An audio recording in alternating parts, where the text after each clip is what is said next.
Listen, we know that these if your company's facing layoffs, we know this is hard. We know that you all are wondering, is it affect me? Is it going to affect someone that I'm close to? This is hard stuff, and I realize this probably creates these feelings, and maybe has these repercussions. But let's talk about how we can get through this together. Here's what I know. Here's what I can share. And here are the other things that I'm going to bring to you as I get more information. Welcome to the Executive Connect podcast. Thank you so much for being here today, Whitney. Yeah, thanks for having me, Melissa. I'm excited to chat about coaching and development. Yep. Could you share what inspired you to be an executive coach from your previous roles? Yeah, absolutely. So, I have had such a fortunate career in the from the perspective that I've had some really great mentors and leaders. And it different, we all hit those different points in our career where we think, wow, I mean, I'm really proud of what I've done, or I finally made it to be a people leader, and whatever that may be. And I was always found myself looking back at the individuals that really shaped my career, realizing I wouldn't be here without all of the investment that they poured into me. And so as I started growing in my career and leading teams, I found I was constantly being sought out as a mentor and someone who was others were coming to for guidance. And I realized that for high achievers, they are so hungry to be their very best. And when they get there, the bar raises. Or they had this formula for success in their career, and then all of a sudden they have a family and they have to shuffle and make it all work again. And that's change. Or, they get a different role and it challenges their skill sets. And it's like, okay, we got to go back and rebuild some skills and develop into a new version of ourselves professionally. And I really wanted to be a catalyst for growth in those individuals. And, I've had such a great corporate career. I am so fortunate for it. And it was hard to leave the corporate world, but I was running towards something where I felt I could maximize my impact and do for others what had been done for me. And that was just really meaningful work. This episode is brought to you by Summit Ventures. If you're an accredited investor, Summit gives you access to one of the greatest tax advantage opportunities, direct ownership in oil and gas. Their projects deliver what they call the triple play: cash flow, equity growth, and powerful tax benefits. And here's the best part: these investments qualify for 1031 exchanges. That means you can roll gains from real estate into energy while deferring capital gains. To learn more and get a free white paper, Oil and Gas Demystified, just visit www.summitven.com/executive connect. I love that. I think there's so much in what she just said. I think, first of all, kudos to having great mentors, because that is the way we propel our careers forward and thrive in all aspects of our life. And secondly, second kudos for you now turning the tables and paying it back for other people. I think that's really special to hear.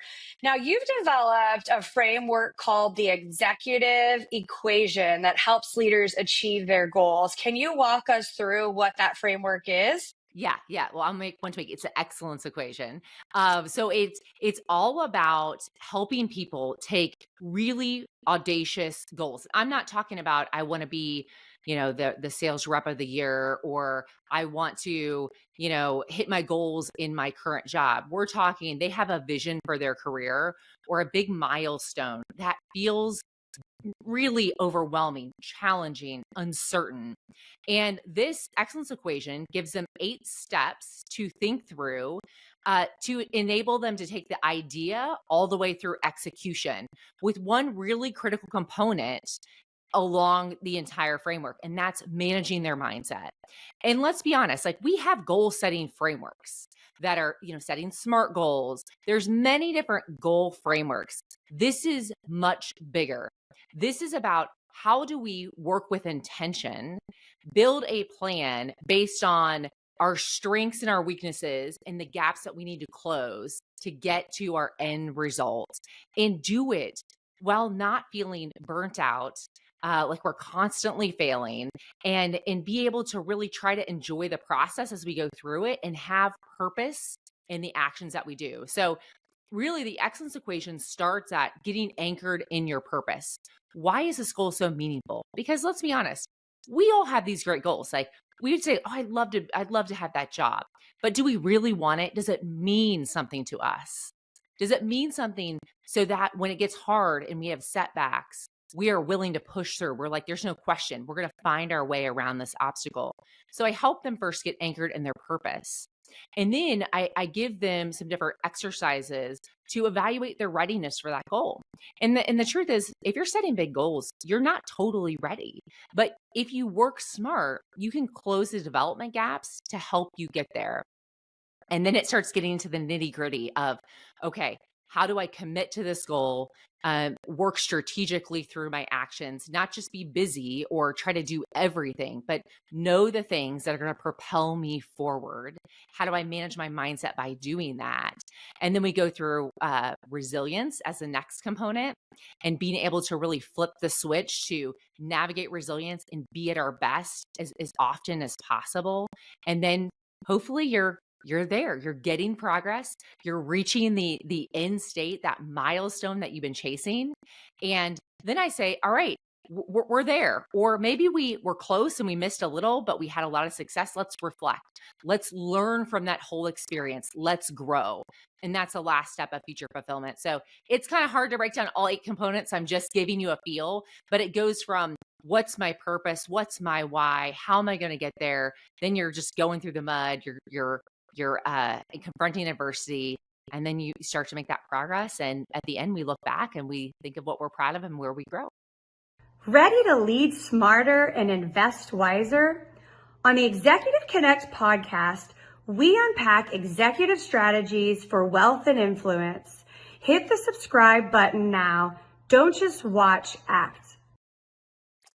Yeah, and I think the key component with that is you have a plan. I think a lot of times, we start down this path of moving up in our career. Maybe we want to be an executive and we decide we want to do that. And we're just starting out with executive in mind. Well, it doesn't just happen by thinking I'm going to be an executive. There needs to be Right. a plan. So kind of what you were talking about, resilience is something that's going to be required as you move up a corporate ladder. There's going to be some struggles, there's going to be some changes, and so I know right now I see it so much online. There's a lot of uncertainty. A lot of people are questioning, do I want to go up the ladder? Do I like the role I'm in? There's a lot of changes in our government. There's technology disruptions with AI. The workplace is so much different than it Yeah. used to be. So how can leaders effectively lead their teams through change? I find a lot of times people onboard people, they get them going, and then they're leaving a year later. So they're kind of in this constant reacting to what happens as a leader versus, like you were saying, making a plan, working the plan, and then adjusting as life happens. So let's talk about how leaders can manage teams while keeping their teams happy and driving whatever the business need is. Yeah, you nailed it, that our world is so full of change and uncertainty in every aspect. And so that's the reality that we're living in. And as leaders and as individuals, but for all of us who lead teams and organizations, it is a time to step up and lead in a bigger way. Now, you have to be smart about how you do that. And I think that the first thing when you're leading through uncertainty or change is how can you be a human first? We can't just stand up and say, okay, we know this is happening. We're going to move through it. Let's go. I mean, people have real feelings. There are real implications of a lot of different things that you may be leading through in your organization. So it's listening, it's understanding people's concerns so that they see you as approachable and as a sounding board that they can come to when they are maybe uneasy about what they do next or how they're feeling about a situation.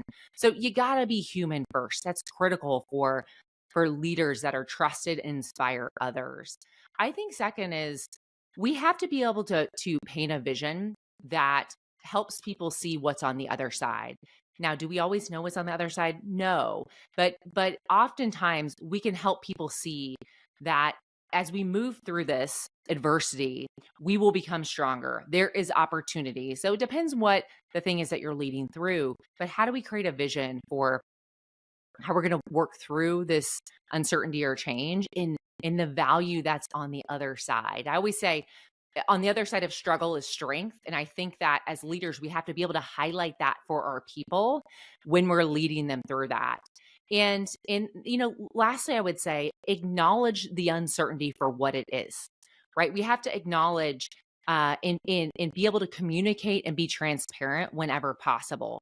So it's kind of like what I was saying at the start about being human, but to be able to say, listen, we know that these if your company's facing layoffs, we know this is hard. We know that you all are wondering, is it affect me? Is it going to affect someone that I'm close to? This is hard stuff. And I realize this probably creates these feelings and maybe, has these repercussions. But let's talk about how we can get through this together. Here's what I know. Here's what I can share. And here are the other things that I'm going to bring to you as I get more information. So I think people feel more confident when they know, okay, they're giving me what they can. They're working side by side with me and they realize how hard this is. And they're committed to being my partner in this process, not the person that's, sitting in the ivory tower, just like, oh, I'm going to be good. So you guys just get through it, So does that answer your question? Are you a high-income professional looking for smarter ways to protect your wealth? The Texas Freedom Fund gives you the opportunity to invest in energy assets leveraging proven fracking technology and prime access to global markets. With strategic oil and gas investments, you can build real wealth while benefiting from tax advantages under laws dating back to the Reagan era. Take control of your financial future. Visit texasfreedomfund.executiveconnectpodcast.com. With me and they realize how hard this is and they're committed to being my partner in this process, not the person that's, sitting in the ivory tower, just like, oh, I'm going to be good. So you guys just get through it, So does that answer your question? Yeah, I think it's great. I'm thinking about my own career journey as a manager when you're talking about this. I've managed people for over 20 years, and one of the most asked question or most set goal is, I'm an individual contributor today and I want to be a manager of people. And so I want to talk about this shift of, I want to manage people versus I want to do a task. And so I know Gallup has put out some staggering statistics recently. And one of those statistics is 50% of employees that are leaving a company right now are leaving because of their managers or what's going on as it pertains to their role. So how can companies prepare their leaders from moving from individual contributors to a manager of people? I find that it's not something that you can just like one day I'm a individual contributor and the next day I'm a manager of people. So can you talk a little bit about that? Yeah. Well, I will say this is the number one thing I help companies with when I run development programs is how to train their people leaders. Because the tendency for companies is we've hired great talent. There's a reason why this person is a high performer. They've delivered in multiple jobs. They're going to walk into that manager role and they're going to figure it out. They have a great role model, as their leader today, and their next boss is going to be even better. They got this. And leading people is a different skill set. There are some transferable skills and business knowledge, absolutely. But there is art and science to being both a manager and a leader. And those are two different things, by the way. Oftentimes we become managers first. We manage the business, then we step into managing the people. A leader is different. That's next level. They are scaling results. They are influencing, inspiring, building, career paths that bring value to the people in the organization. So the answer to your question, I had to get on my soapbox for a minute because I'm very passionate about this topic. The answer to your question is we all have ownership, both the individual contributor moving into that role and the company for creating success as that person moves from an IC to a people leader. So as an individual contributor, I have to be willing to say, hey, look, I've never I've never taught somebody how to do a job, or I've never coached someone who maybe is good at something but has some gaps that I need to fine tune their skills so that they're operating at the level that we expect. I've never really given feedback to somebody, hard feedback. I really would love to learn from you in these areas. And, a lot of times we have this I'm great, I'm ready persona when we're interviewing for a job. But at some point, we have to drop our guard just a little bit and say, hey, here are the things I really want to learn from you that I realize I have the least experience in to be able to meet your expectations as an exceptional people leader. But as companies, again, I think the primary responsibility is on us to say, how do we create a foundation of skills to enable success? Because remember, you're only as successful as your frontline managers. If they are good, you're going to get probably good results, pretty good engagement, retention, yeah, probably pretty good. If they're exceptional, that's where you build people that stay for a long time and are high producers. They can either be the single point of failure, the manager, because they do all the work for the people, or they can be a multiplier. And when we train them effectively on the skills to lead teams, they become a multiplier. In our investment in a development program, whether it's something within your organization or bringing somebody else in, the ROI is tremendous when they are leading a team in a way that drives better results. Looking to get paid speaking gigs, but you don't know where to start? The Speaker Lab has helped thousands of people build real profitable speaking careers with their proven system. Right now, you can grab their free one-page speaker success blueprint. It lays out exactly how to launch your speaking career and start booking gigs that pay today. Plus, you'll get invited to a live masterclass where Dan Irvin shares the 3 secrets top speakers use to earn an average of $16,000 plus per gig. Get your free blueprint at thespeakerlab.com/executive connect. Yeah, and I'm glad you mentioned coaching. I know I would say since the pandemic, there's been a ton of things about online about coaching and finding a coach that matches, your personality and what you're driving for. So I want to talk about what you do as far as customized coaching strategies for clients. Can you share a little bit about that? Yeah, so there are certainly organizations and even individual coaches like me who own their own companies that have set curriculums. We're going to cover these 5 topics and we'll weave in what's unique to you as we go. I personally customize my package, starting off with a couple discovery calls with my clients. And the first thing I want to know about my clients is, I want to learn about their experiences, what they want to achieve, what they view as their development gaps, because my first objective is to say, I think I can help you or not. And there are some clients I say, I'm just not your person. If you want someone who has an expertise in this skill set, let me refer you. So that those discovery calls help us understand what is our current state for this person as far as their skill sets, their career, and then where do they want to go? And so my job is, can I close that gap? And if the answer is yes, then we talk about how we do that. The number one thing I start with after we commit to moving forward is an assessment, because it- while we might be self-aware, there are things that we just can't see objectively about ourselves. And so a lot of times I find my clients, they have a good sense of what they need to improve upon, but they don't have the whole picture. And so I will do different types of feedback assessments, 360 assessments, to be able to gain insights from a broader stakeholder group. And then to be able to then be that mirror for them to see, you know what, I guess that thing I thought I was good at, I really need to improve here.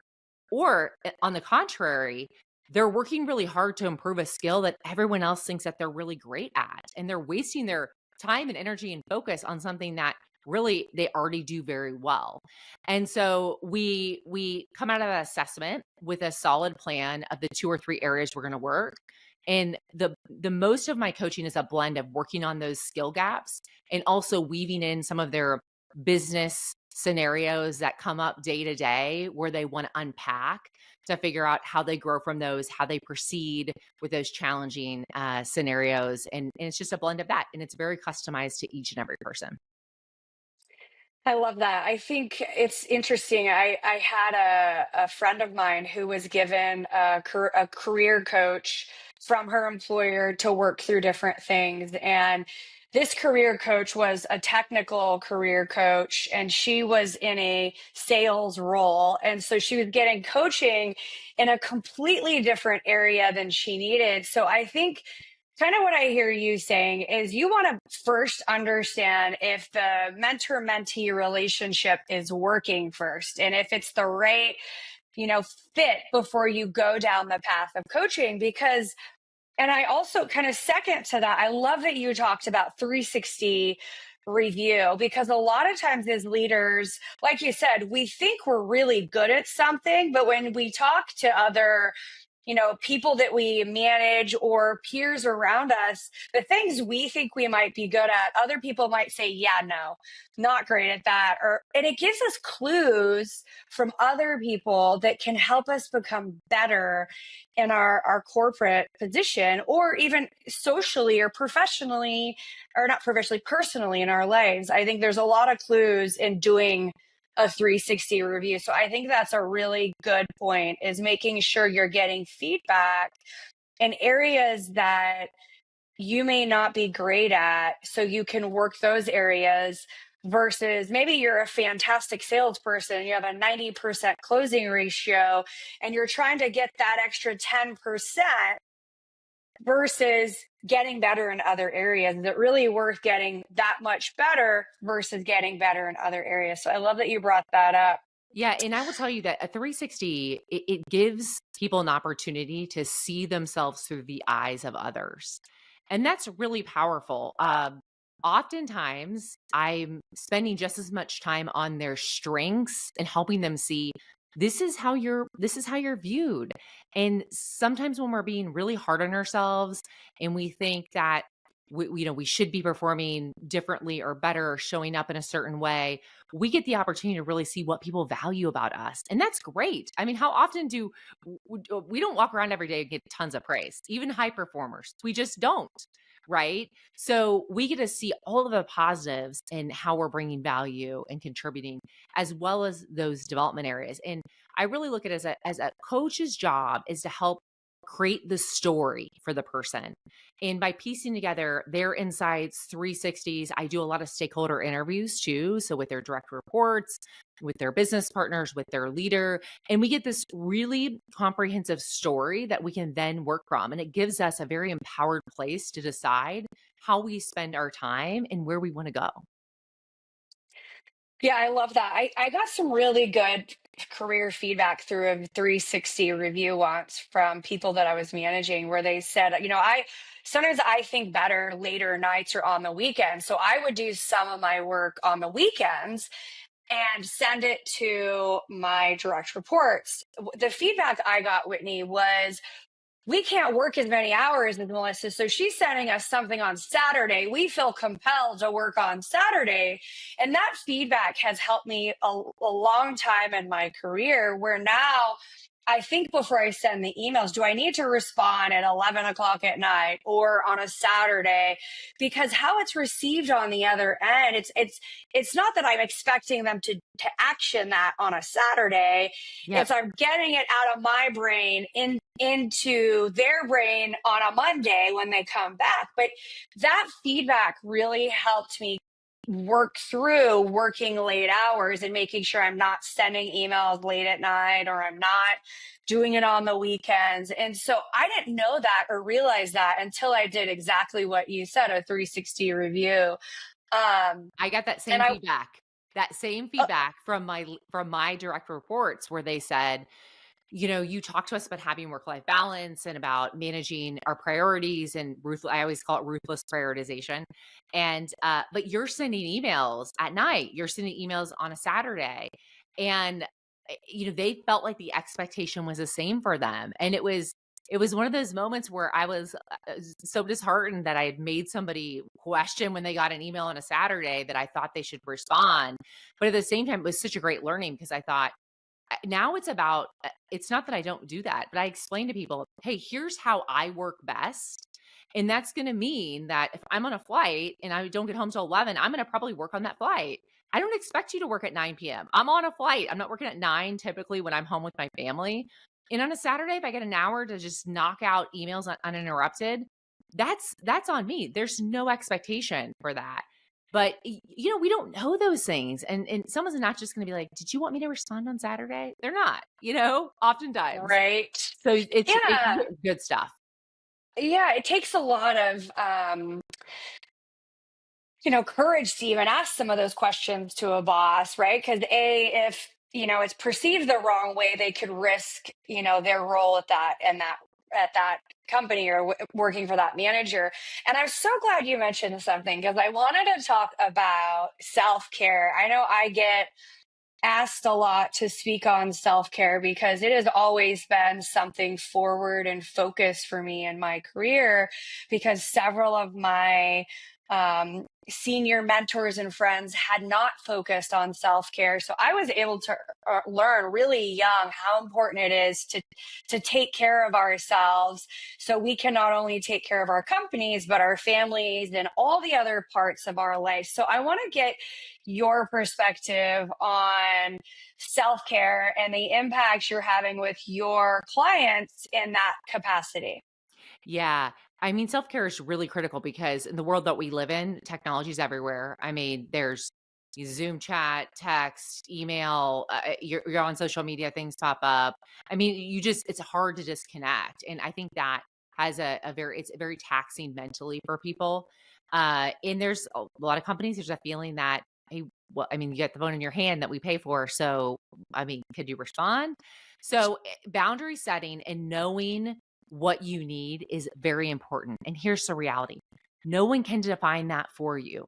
What works for me may seem crazy to someone else. And what someone on my team need, I may think, oh, wow, that's interesting. I would have never thought about that as being part of self-care. So one of the things I do with my clients, and I also talk about my development programs, is how do you get into your power zone? And your power zone, the exercise I take them through is knowing your activators, knowing the things that get you into the place where you are at your best mentally, physically, and emotionally. And a big component of those activators are the things in that self care bucket, right? For me, it's like I am going to work out every day.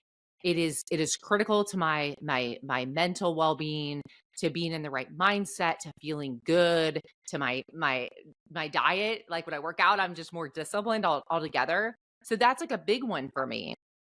And so I help people go through this exercise where they talk about what are their activators to recreate that power zone as much as possible, where you feel at your best, you are empowered, you're ready for anything. And then what are the depleters? Because as much as you want to know what are the things that help you be at your best, you have to have that awareness to the things that really quickly drain your energy and take you into a place where, you maybe are emotional and a little bit fragile, or you aren't physically where you need to be, to be great in your week.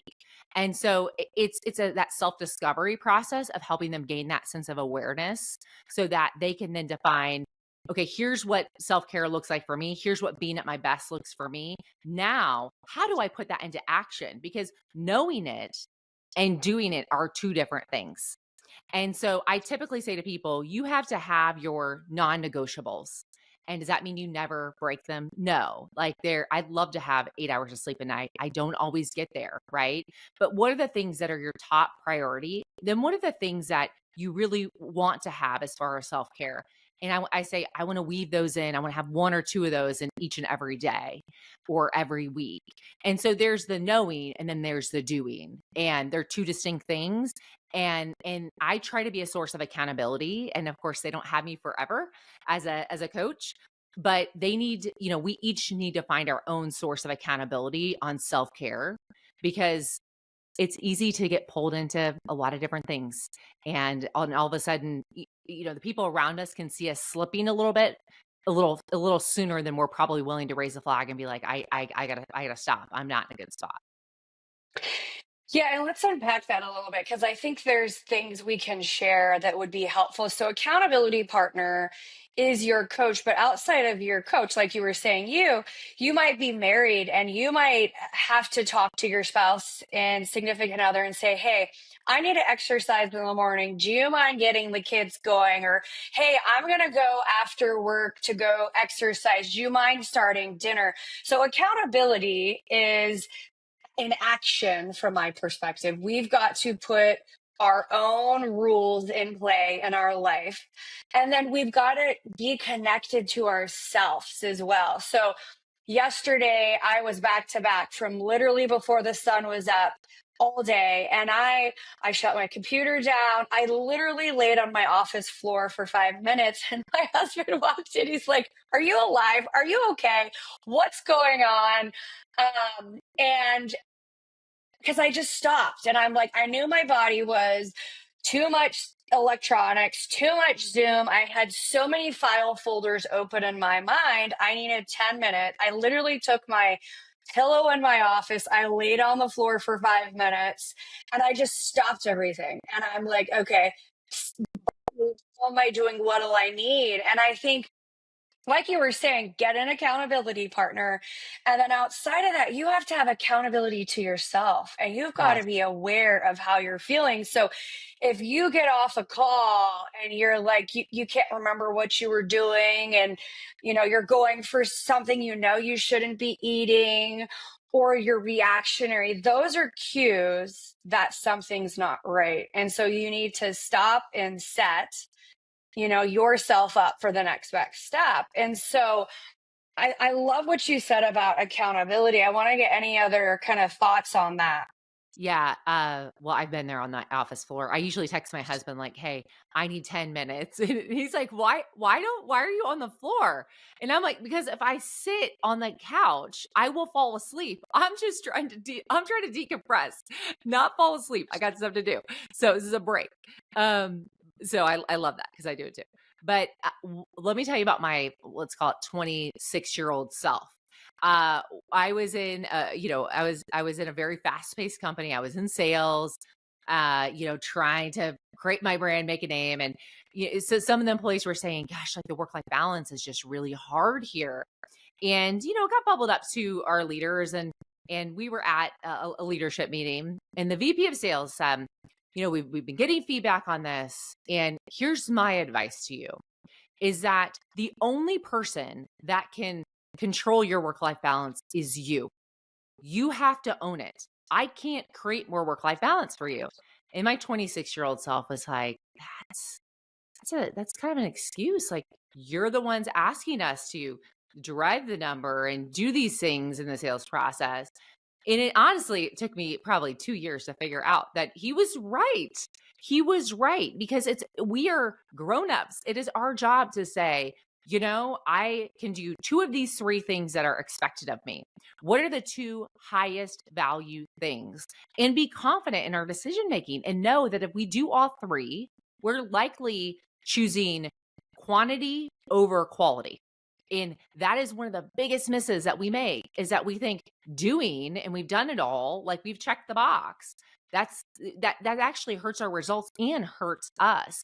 And so that ownership piece is real. You have to know what you need. You have to have support systems in place, yourself and others, but then you have to own it. And that ownership mentality is where I think people it's a pivot point for people being really successful and being able to maintain it over time. Yeah. And look, we can always make more calls, send more emails, do a better job on a PowerPoint. And as a recovering perfectionist that could constantly tune and tweak and, you know, change the lettering on a PowerPoint, at some point you gotta let go Yeah. and let it be because if you're going to, drive sales, for example, does it really matter that the PowerPoint has the perfect font size or, the perfect exact wording on it? Probably not. Maybe, but probably not. And so those hours, 3 hours, 30 minutes, all those that time could be clawed back into other things like exercising, meditating, getting a massage, whatever your decompress is from your life. But any executive of any age, of any background, needs to know how to decompress themselves. And what are those things? For me, it's completely separate than my husband, separate than some of my friends. A lot of my friends like to run marathons. As a previous runner, and now in my 40s, I am not doing Ironmans and Running Mans and all these running things anymore. I like yoga. It's my decompress. It's what I do. So knowing that about yourself, because if I were to do running marathons, it could potentially hurt me more than decompress in my life. So knowing that about yourself and what you're capable of doing is super, super important as you try to figure out that work-life integration for yourself and what works with your family. Yeah, I agree. I want to kind of get in closing any final thoughts or anything you want to share with our listeners that we didn't cover today. Yeah, I could talk for hours, but then no one would listen. So I'll keep it brief. The foundation of my work is that I believe everyone has untapped potential. And I think if we're honest, most of us know that deep down inside. We have I like to call it the silent dream. It's a thing that you're like, "Well, what if I could be that? What if I could be that executive? Or I just so much admire this person and how they carry themselves and they command the room, and I would just love to be able to do that like her. And oftentimes we get in our own way. We convince ourselves that that's too hard, or we're not that good, or there's such a risk of failure, or maybe chasing after that is selfish. So I'm just going to be grateful for what I have. And I'm here to say, chase it. Chase it. Even if you can't afford to hire a coach, surround yourself with your advocates. And the worst that happens is maybe you don't get the result that you want, but you get a heck of a lot of growth and resilience, and you'll be better for it. And so I tell people all the time, when I had this vision for transitioning from to be a coach someday. I mean, this was like 2017 that I had this vision. And here I was on maternity leave with my second child. So I had an infant and a newly turned 2-year-old. And I kept having this idea of being able to take my skills and impact more people through coaching and development. And I was doing all this research. How would I become a coach? I got to go to school for like a year. At the time there wasn't virtual stuff like there is today. And, I'm planning it all out. And I finally just wrote at the top of this paper, dream the dream, build the plan, and bet on yourself in big ways. And I don't know why I wrote it, to be totally honest with you, but I think it's because deep down I thought, this keeps surfacing. And I found this paper, oddly enough, when I was cleaning out my office as I was making the transition to launch my company. No joke, this printed out piece of paper and this pile of stuff I was tossing. And it was so ironic to me. And it really inspired me, because that's what it's about. We have one life, and we all have so much to do to impact this world. And that impacts us, it impacts our families, it models role models for our children and the people that work for us. And so go chase it. I mean, do it smart, right? Don't just be busy, but get out there and build the plan to make yourself proud. I love that. Betting on yourself. I love that. I think that's so, I a few weeks ago I was on stage, Whitney, and I told this story. Everybody's like, "You're so good on stage." And I'm like, well, that this is Melissa today that's been practicing. Melissa, Yeah. when she first started, I'll never forget, I've told this story before. My first presentation in front of a room, I started my presentation with my back to the audience. I was so nervous.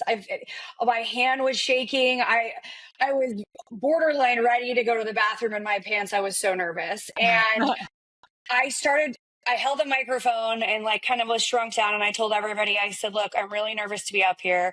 I'm going to start my presentation, my back to you. And when I'm ready and I have some confidence, I'm going to turn around. The funny thing that happened is the room stood up and started clapping.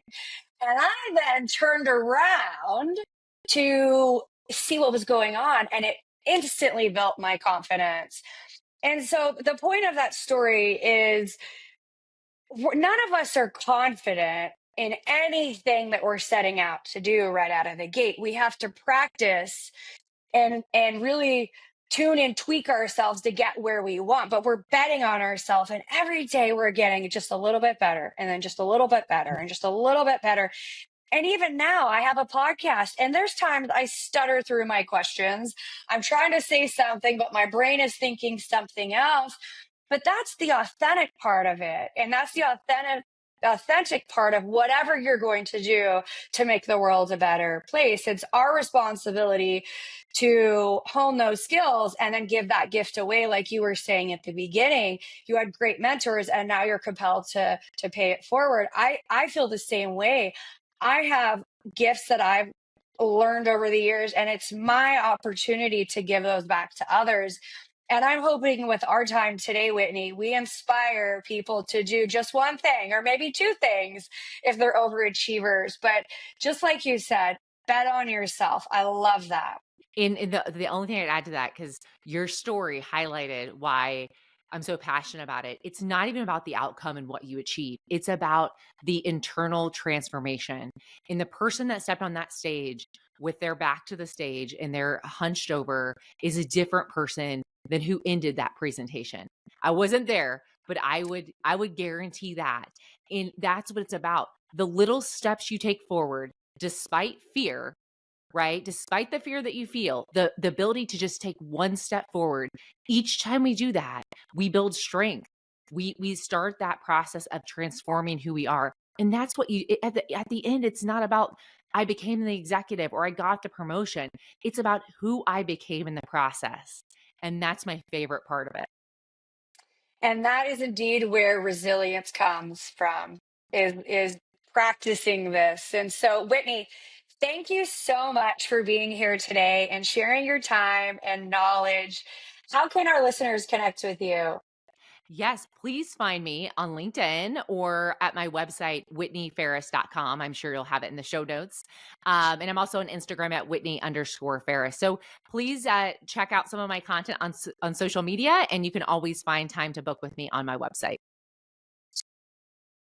Thank you so much.